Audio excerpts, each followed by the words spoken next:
whatever you do in India, there is always someone lower than you. You don't have to pick your rubbish off the street. You can throw it on the street. Somebody else, someone lower, will come and pick it up. Such is the disdain. It is disdain, and I use that word because that is the word I mean.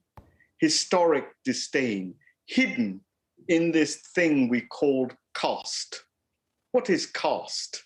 Looked at closely, caste is nothing but racial, and I use that word because I mean it, a racial looking down upon the darker skinned. It doesn't matter whether they live or die. And the numbers are just staggering. I use in my article a number of 60%. That's 800 million people. Let's say it's half that, 400 million people. I mean, forgive me, but how can it be that they are the invisible, that they are the unwanted? They're the ones who will suffer COVID. Are you then surprised that if this is the case, Modi hasn't come in for more criticism, that Modi and what he stands for has not come in for more criticism? We Indians, we conquered the virus. The first time around, we just conquered it. It's done.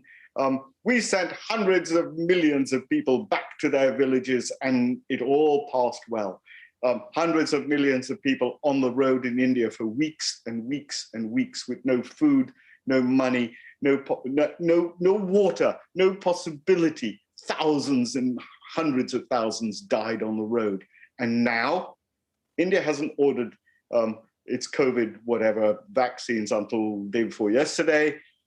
It's total disregard. And I put it at this inheritance that Modi comes with. COVID is a disease of inequality. It has hit Indeed. Britain in that way. It's hit India Correct. in that way. It's just that Britain had a system for getting some way on top of it. Why hasn't India? Put it in the context, Black Lives Matter. One black person, no, of course, hundreds of thousands of black people get killed, but it's impossible to name George Floyd and say, here's a man that represents our pain. Which Indian? What name? Ramdas, Ram Gupta, this person or that? What name? Who cares?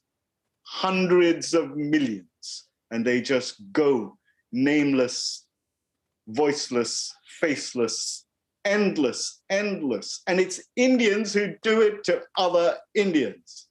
Is this enough to change India, that has resisted Of course change it's not. all this time? But COVID, of course it's not, John. But COVID must bring home the idea that we have gross inequality. There has never, John, there has never been an anti-poverty riot in India. Can you imagine that? Hundreds of thousands of millions of people so suppressed, so put down that they can't even speak of their poverty.